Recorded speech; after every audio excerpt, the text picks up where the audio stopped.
各位同學，大家好啊！今日咧，我哋會好快咁講一講咧喺中文作文命題寫作嘅部分，點樣由5分上升到6分嘅。咁我哋首先咧睇一睇啲數據。咁考評局咧每年都會公布咧全港考生嘅表現啦。咁你會見到咧，其實由19年去到25年嗰個平均得分，你見到咧學生嘅表現咧，好似越嚟越差咁喎。咁我哋往往咧就睇住呢個平均分，大約就可以推算到咧當年嗰個考生整體嘅表現，同埋嗰條嘅合格線。咁即係話咧，咦，我哋同同學講，你要中文卷2命題寫作嘅部分合格，即係我哋話攞3級嘅分數咧，你見到大約就50分多啲啲啦，50都係好問水，得24年係咁低分嘅啫。一般嚟講，如果咧你要穩陣起見嘅，咁你應該要攞到咧52、53分度咧，咁你呢一個部分就叫做合格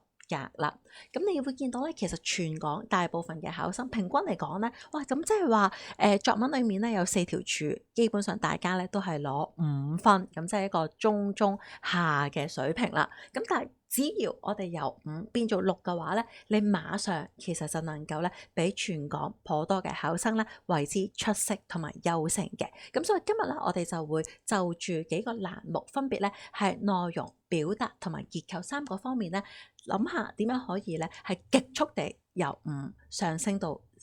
6嘅。咁我知道內容咧其實係佔最重要嘅部分，因為會將呢個嘅分數咧乘大去變做4倍嘅。咁我哋去判斷咧，其實一個嘅作品佢到底係5分定係6分嘅時候咧，有時一念之間嘅，好接近嘅呢兩類嘅卷別。咁但係最主要，你睇下考評局嘅定義，如果係中下嘅話咧，內容係單薄。咁至於咧中上咧，內容係一般。其實咧都唔使話6分話要好多驚天動地啊，好深刻嘅立意啦。只要你篇文咧4平8穩，唔好有啲咧重大嘅失誤。咁但係最主要咧，其實你會見到5分嘅卷咧，佢就係內容單薄，有個好直觀嘅方式去理解就係篇文好短，一撳落去嘅時候，哇，得2版零或者啱啱好3版啫。咁但係如果撳落去個篇文咧，哇，起碼有3版半，甚至咧去到4版嘅時候，你都會覺得呢個考生咧相對地比較有誠意，佢嘅內容咧相對上應該係比較飽滿一啲嘅。嗱，其實5同6分嘅作品咧，佢哋都係能夠掌握題目基本嘅要求，知道嗰啲題眼嘅意思嘅。咁所以一個最大嘅分別就係你去理解就係篇文長同埋短嘅分別。咁但係長咧唔一定係高分喎，而係你要就住題眼，你要有所發揮嘅。咁所以咧，我哋去睇個文章嘅時候，最主要就會睇啦，咦，你回應題眼嘅篇幅到底係多定係少？因為有啲記敘文，尤其咧記描書嘅部分咧，同學係長篇大論，係複述嗰個事件嘅經過嘅。咁但係你唔能夠突顯當中關鍵詞嘅含義嘅話咧，咁其實喺用扣題嘅標準嚟講咧，你都係有好多無謂嘅支持，嗰啲寫多咗嘅內容咧，其實係唔能夠突顯到題眼嘅意思嘅。咁所以咧，去到講內容，你最重要都係講審題啦。咁但係我哋睇同學咧有個常犯嘅錯誤就係，一般大家都明白嗰篇文咧要寫啲乜嘢啦，基本要求做到。咁但係記敘文咧，大家往往就係流水記帳由嗰日朝頭早講到夜晚件事嘅終結啦。咁但係大部分嘅考生咧都會淨係記事，但係忽略咗咧描寫。咁大家記得咧，其實如果你用一個記描書嘅方式去寫作嘅話咧，描寫就係全港考生最弱嘅部分啦。咁所以我哋去寫作嘅時候咧，其實唔能夠淨係單純記述事件嘅經過，你要留意，你應該善用咧唔同嘅人物描寫手法、景物描寫手法咧，去突顯人物嘅形象或者事物嘅特徵嘅。咁例如咧，當年有篇文章係考得好差嗰啲考生，咁嗰個篇章咧就係寫咧就話一心咧係我嘅知己，係真正了解我嘅人。咁我哋要記述一個具體嘅事件咧，呈現一心係我嘅知己。咁但係極多嘅考生咧，只係記住我同埋一心咧喺事件裏面咧發生咗乜嘢事，咁但係其實個題眼咧係在於了解我，咁唔係純粹就係寫一心咧陪伴我，一心喺我側邊支持我。其實我哋去評卷嘅時候，就睇下你有幾多篇幅係突顯到一心係了解我。你要從一心嘅言行舉止去多方面地咧去刻畫，哇！佢真係好了解你啦，佢係你心裏面嗰一條嘅蟲，你可能咧唔需要講任何嘅話語，一心咧已經掌握到你內心嘅所思所想。咁而另一條題目咧就係近年就係23年啦，就係忽略美好，就係日常生活中嘅美好。咁好多嘅同學都會可能會用一個嘅記敘嘅方式啦，寫一日裏面嘅經過，可能一段就寫咧見到大自然嘅景色，跟住一段咧就可能寫喺路上嘅見聞，最後就會翻到屋企咧寫家人嘅美好。咁但係咧同學都係唔能夠突顯事物嘅美好，咁所以我哋去描寫一個景色嘅時候，譬如我寫一個夕陽嘅景色，你可能揾個景物咧一啲嘅獨特之處去寫，譬如可能寫一個夕陽，你可以着重去刻畫咧佢嘅顏色，你詳細寫咧嗰種嘅金光閃閃，點樣璀璨耀眼，咁並且甚至咧係從呢種嘅顏色令到你賞心悅目咧，係令到你係明白到大自然嗰種嘅奧秘。咁所以你可以睇描寫嘅時候咧，可以寫個雲霞嘅變化啦、色彩嘅轉變等等嘅。咁你會揾到個事物咧一個好重要嘅特徵去詳細地刻畫。咁當然啦，你應該係善用咧唔同嘅景物描寫手法，可能係靜態描寫、動態描寫、多感官描寫等等。咁所以咧，我哋去描寫嘅時候咧，你應該要有焦點去呈現到咧題眼，例如係了解或者咧係美好嘅。咁所以最後總結咧，都係找緊題眼具體去呈現意思。咁而另外咧，我哋喺論說文啊，咁其實好多考生咧都知道我哋要舉例嘅，咁但係咧大家咧就會因為背咗啲例子啦，咁背得用得唔好嘥啦，咁就會咧如數家珍地將嗰個人物咧嘅生平有佢年少嘅經歷寫到去最後咧嗰個結果嘅，咁但係你就冇將個例子咧加以剪裁，咁即係話其實咧你可能背咗個人物一生嘅經歷，但係其實你去述例嘅時候咧，你要放大佢同題目有關嘅部分，咁就唔使將佢嘅前世今生咧全部寫晒出嚟。如果係咁咧，你淨係寫咗好多，咁但係大部分嘅內容咧都唔係回應題目嘅。咁而另外咧，我哋睇5同6嘅時候咧，有時見到啲文章，我覺得議論文咧，大部分嘅考生都係寫得比較單薄嘅，因為咧喺公開試裏面咧，嗰個論說文嘅選題率咧，通常最尾嗰一題咧係好少考生咧去選擇嘅。例如2025年咧得16% 嘅啫，咁揀嘅人非常之少。咁我自己嘅觀察咧就係揀論說文嘅考生咧能力相對比較弱啲嘅，有一大紮都係寫得好短嘅啫。咁你當篇文得其實1000字不足嘅時候咧，自然就內容就係偏向單薄，咁你就會落咗5啦。咁所以大家咧其實寫論說文嘅時候，大部分嘅考生都會寫咧3個嘅分論點。咁但係當你寫咗3個分論點嘅時候咧，大家都謹記咧要提出一啲論據。咁有同學都覺得冇論據冇背過喎，咁但係唔緊要嘅，其實就係有就得㗎啦。最緊要就係能夠支持你嘅論點，你揀得啱。其實哪怕咧係一個日常生活嘅事例，其實同學咧都可以用嘅。咁我評卷嘅時候，有時都會見到啲考生咧冇一啲話叫做好驚天動地啊、極有說服力嘅例子。其實唔緊要，哪怕你係用一個設例都好過冇，咁好過咧好空泛咁樣咧去陳述你嘅觀點啦。咁你就算用一個生活嘅事例嘅時候，可能用一個你身邊嘅同學，你見到一個現象一個嘅例子，其實你亦都可以以小見大，有一個個別嘅處境咧，推展去現今社會嘅一個現象。咁所以由個別事例，你可以拓展到咧社會嘅現況嘅。咁所以你都可以咧去嘗試將個例子嘅細節啦，係寫得豐富一啲，係拓展從個人去到咧社會嘅層面裏面。咁而當然啦，其實我哋都可以善用你嘅指定文言篇章，咁大家可以學以致用嘅。咁例如咧，其實作者嘅生平，其實大家可以熟讀佢，因為除咗可以咧作為一個義嘅論據之外咧，其實你熟讀作者嘅生平，對你去溫習甲部嘅指定文言篇章咧，都有莫大嘅益處。咁例如咧，其實好多作家咧，你可以塞翻落去嗰啲嘅作文題目裡面嘅，譬如當年考微笑以對，咁其實同學如果醒少少咧，你就可以用蘇軾作為一個例子啦。講譬如前2年係咪講信守承諾嘅，講承諾諾言嗰題咧，咁你就可以用出師表諸葛亮啦，又甚至咧係廉頗藺相如裡面藺相如咧都為同君王咧許下咗佢嘅諾言嘅。咁所以大家咧其實都可以靈活變通啦，用指定文言篇章嘅作品。咁甚至咧，其實大家去溫習文言文嘅時候，你未必係需要而家呢個階段咧時日無多啦，咁你可能唔得閒再去讀其他額外嘅篇章，其實你可以溫故知新，揭翻你初中咧嗰啲嘅古詩文導讀或者嗰啲課文耳熟能詳嗰啲。咁我成日都話岳飛係最偉大嘅，因為岳飛你留意咧，你細個讀過岳飛之少年時代啦。咁岳飛咧，你見到佢係生有神力，但係佢本身係好叻，天資聰穎，但係佢係重習旦達，佢係好勤奮嘅。咁所以你會見到咧呢個人物，佢即使佢本身係贏在起跑線，但係佢係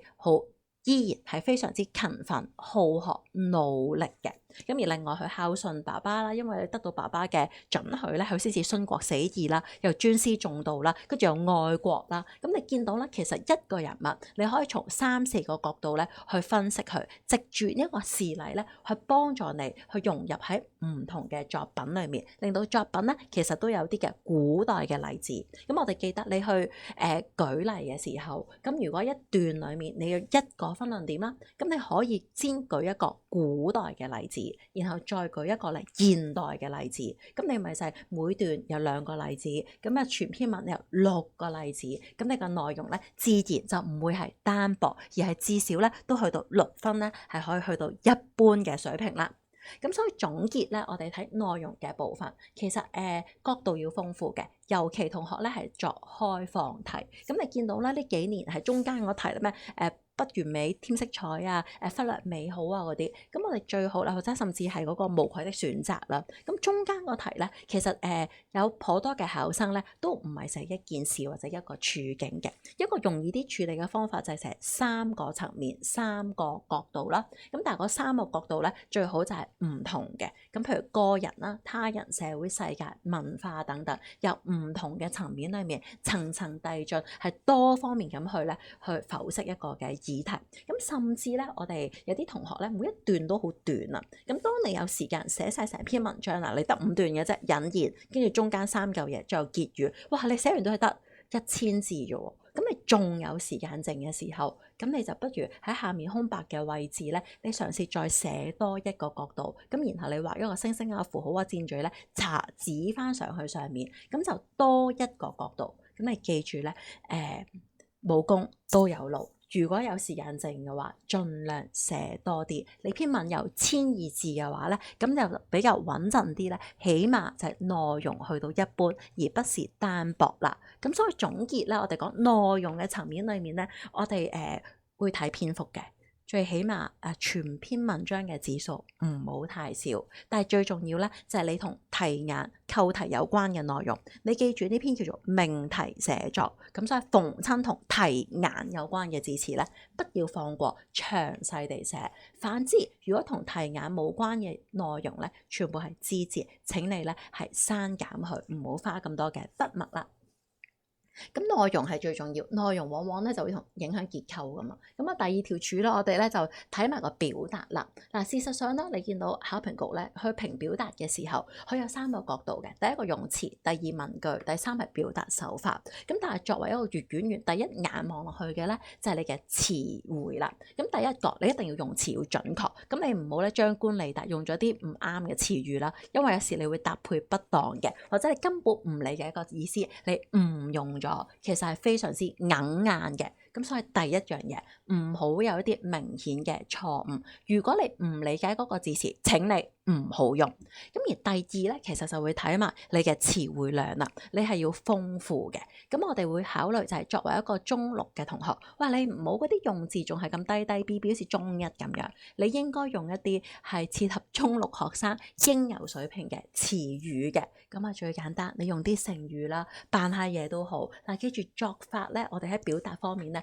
你係要刻意經營。即係對於一般嘅考生嚟講，你唔好諗住自己咧我手寫我心啦，因為你自己我手寫我心咧，你可能好多口語啦，可能個文字完全冇雕琢嘅。所以你而家係考公開試，請你有意識地令到嘅文詞咧係更加豐富多彩。咁你要作為一個公理嘅考生，請你用一啲嘅成語。咁但係記住唔好用錯啦，你可以引經據典，引用一啲名言警句嘅名言警句咧，而家好難突然間去背啦。如果指定文言篇章啱用嗰啲背落去，或者咧以前細個讀古詩文啱用嗰啲詩詞歌賦咧，咁亦都可以咧背一兩句落去，令到作品咧能夠錦上添花。咁而另外咧，你都要有意識地用一啲修辭手法。咁尤其咧係論說文，因為論說文咧同即係記描書有啲唔同，你會覺得好似難啲去發揮。咁但係你可以喺句式裏面咧，可能特別用一啲嘅反問啦、設問啦、排比呢啲咧，你係容易啲去使用嘅。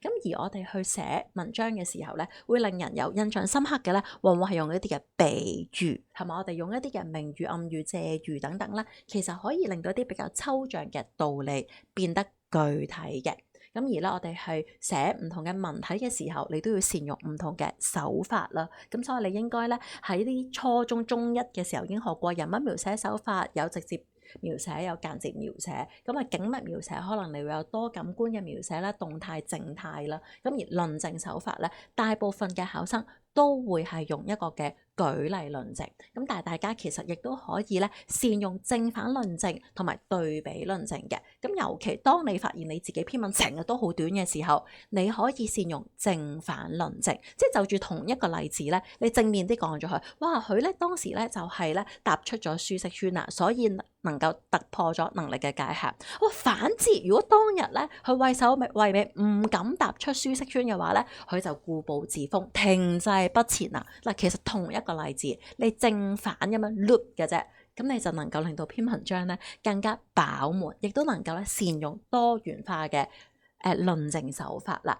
咁我哋咧記住，如果你係本身文詞老師話你好多沙石嗰啲人咧，唔好諗頭先嗰啲嘢住。首先咧，你要減少你嘅錯漏，因為閱卷員咧，其實睇到好棘嘅話咧，其實我哋係要用一啲嘅標示符號呢啲間線咧，間低呢啲病句嘅。咁如果你平時都成日有好多呢啲錯嘅話咧，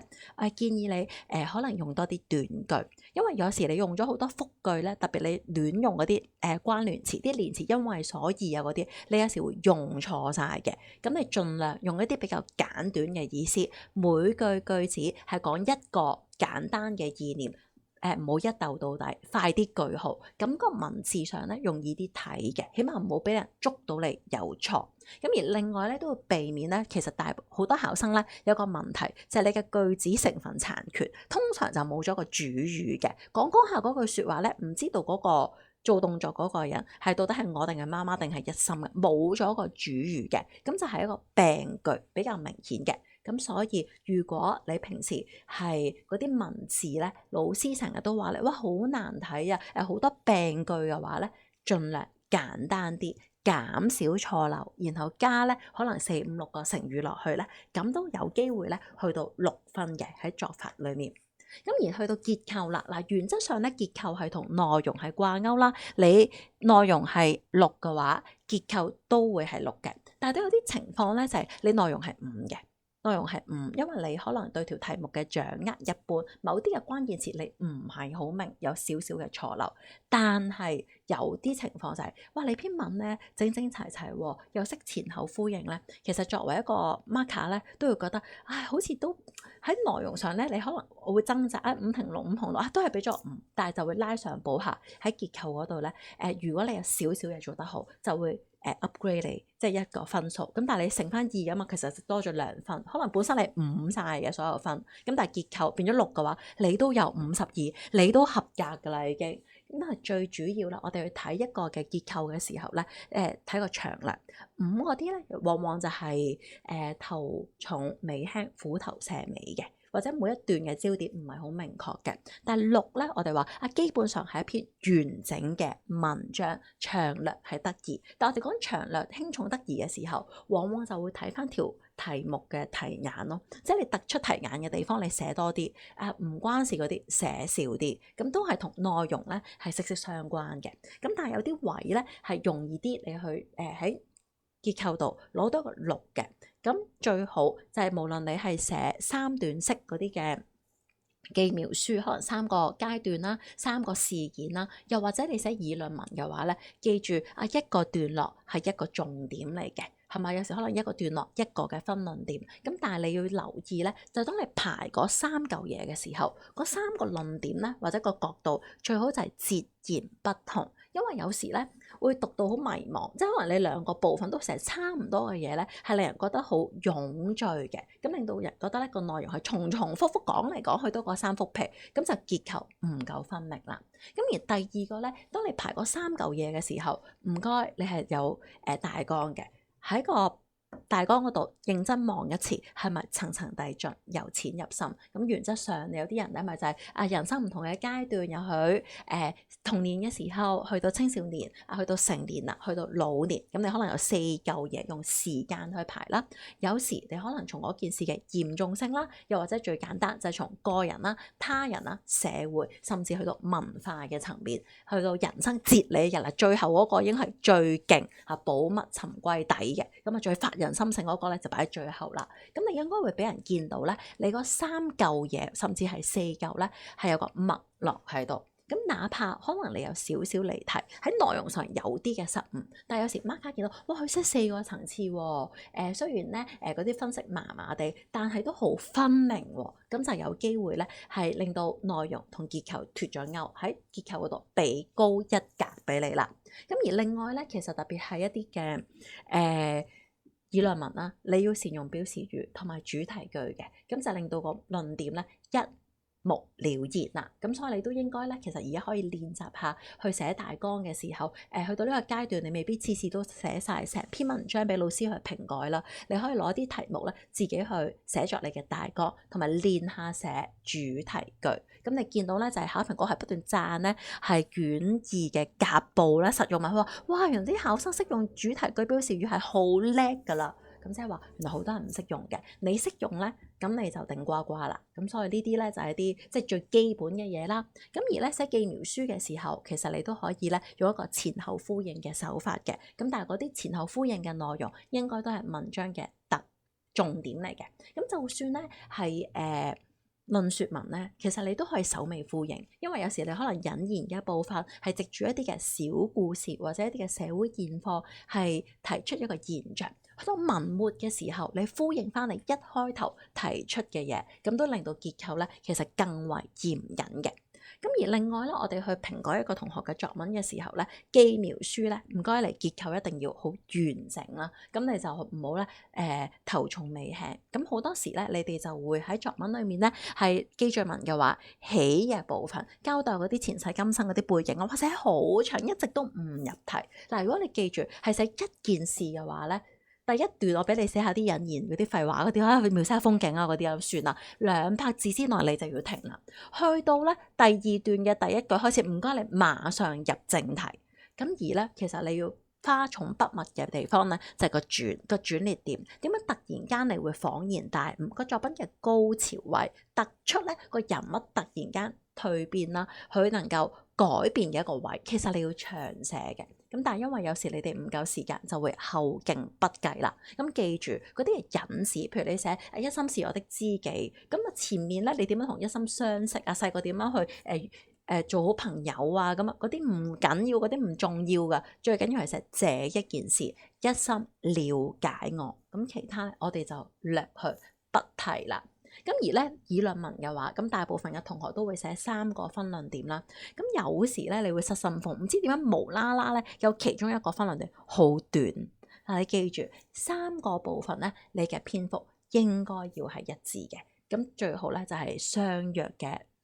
嗰個長度啦。咁你去計嘅數，其實你事先已經諗到噶啦。譬如引言係大約150字，結語係150字，咁中間每一個分論點咧，你大約係300字度噶，最多300字度就差唔多噶啦。如果你會去到咧400-500字嘅話咧，你可以簡單地分段嘅，因為我哋睇一篇文章，除咗係一個自然段之外，仲可以有結構段，咁但係你應該有啲句子咧係幫你做一啲嘅承上啟下，令到每一個層次咧係令人覺得一目了然。嗱，同學你要記住，每一個閱卷員大約可能只有5-6分鐘去評改你篇文嘅啫，咁你就會令到佢覺得賞心悅目嘅話咧，你嘅結構必然要非常清晰，亦都唔需要寫啲邏輯好複雜嘅內容嘅，進化入題，論點用一個嘅主題句，簡單直接就帶出嚟，咁就可以啦。咁所以以上所講咧，其實都係同大家咧去最後嘅提醒。咁希望你哋咧作文嘅時候咧能夠如魚得水，希望咧大家咧有一個好嘅成績。